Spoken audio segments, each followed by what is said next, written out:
back. US immigration drowning exposes risks of illegal crossing from the BBC News 4 minutes ago. El Salvador's government has warned people against risking their lives to reach the US after a man and his baby daughter drowned in the Rio Grande.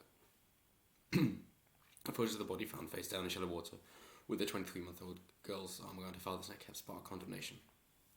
I hate it, US President Donald Trump said later in the photos, and this comes as the US and Mexico implement tougher policies to stem the flow of undocumented migrants. Most of them are from Central America. At least 6 have died in recent days. So yes, the US and Mexico are implementing tougher policies, and there are talks that Trump is going to have his wall that is going to be on Mexico's southern border instead of the northern border, which is still fine. You know, it's a shorter stretch of land, so it's cheaper, and hey, if it stops the problem, then that's fine, because of course Mexico is struggling to deal with it, because people are moving up through Mexico in order to get to the United States, which goes against the UN asylum seeking, where you have to get to the nearest safe country. And later on they conflate, in this article, fleeing from violence and war, and then also just wanting a bit more cash. And all the time that there are people saying, oh yeah, you're welcome to come into the United States, which is what the Democrats are doing, and oh yeah, we should have open borders and you're going to be welcomed warmly, then you're just going to encourage people to try and make the journey and die. 80% of women and girls that try and make the journey are raped. Not by people in the detention centres, not by Americans, but by Mexicans and South Americans, not United States. It's a very dangerous journey, and you shouldn't do it.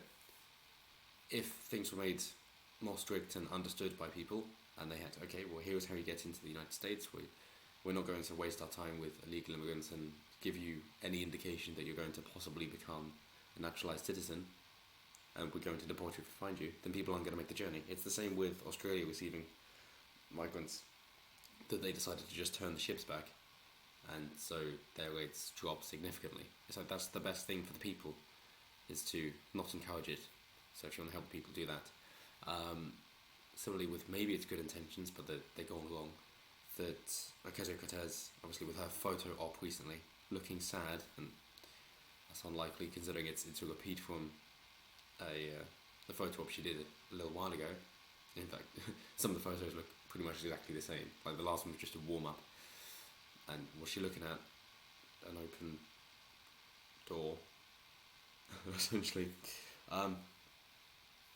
But yes, when she championed the cause to restrict beds being given to detention centres, because she's saying, oh yeah, well, we shouldn't encourage these at all. But in reality, then what that's done is stop the people at the detention facilities from living a decent life, and it's made it much more difficult for them anyway, as difficult as it was beforehand. And of course children being separated from their parents, because you don't know whose parents they are, and there have been reports of people being given cash to use a child as a way to get into the United States. It's not their child, but they pay somebody else to take it. So if you want to be concerned about child trafficking, there you go.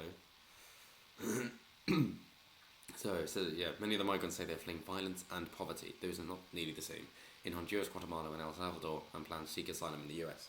Good, well, then you can do it legally if you want to do it, because how bad is that you get some people who are waiting for a green card and they wait years and they're going through all the hoops, and then somebody else just sneaks in and like, yep, yeah, you're a naturalised citizen now. So, hang on, what? And, which is why you've got people flying from Africa to Mexico to cross the border, because they think they can do it, and they think they'll be let in, and they think it's an easier way and a better way. So here we have the gentleman dead with his daughter, which, yes, is very sad, and it's terrible that it happened, and it shouldn't have happened in the first place, but all the time that this behaviour is encouraged, people are going to die because it is very dangerous. Stop it.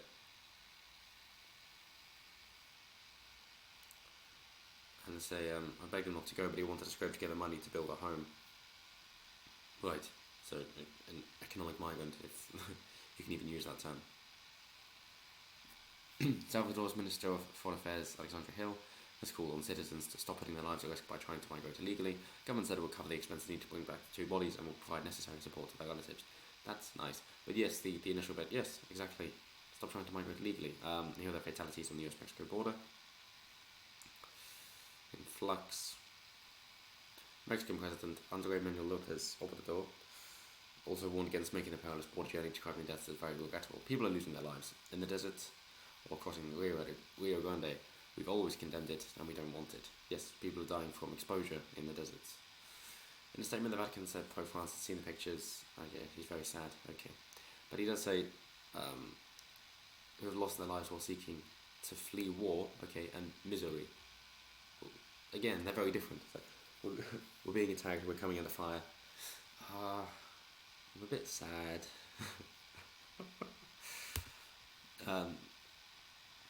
Trump in his classic way saying it's a very, very dangerous journey. And by the way, many other things have happened. Women being raped in numbers nobody believed. As is 80%. And the picture has also drawn comparisons to the photo of young Syrian boy Alan Kurdi, who became a symbol of the human cost of the war in Syria. Yes, but again, it's one of those things to say, well, to illegally, if we don't allow people to come in illegally and say, hey, we're going to set a precedent that anybody who does try that will either be turned back or will be deported. I mean, Obama was known as the deporter-in-chief, so there's hardly anything new. And the photos of the cages the people were kept in were from his time in office, but attributed to Trump.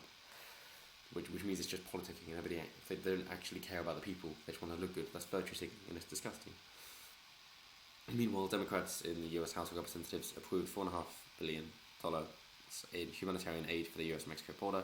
Bill, however, faces a tough path through the Republican-controlled Senate. And in February, Mr. Trump declared an emergency on the country's southern border, saying it was necessary to tackle what he said was a crisis there. Well, it is. With record number of people coming over, with caravans, one after another. You probably heard of it a while ago. Oh, there's a huge caravan. It's like, yes, and they haven't stopped coming. It is a big problem, and it is essentially a crisis.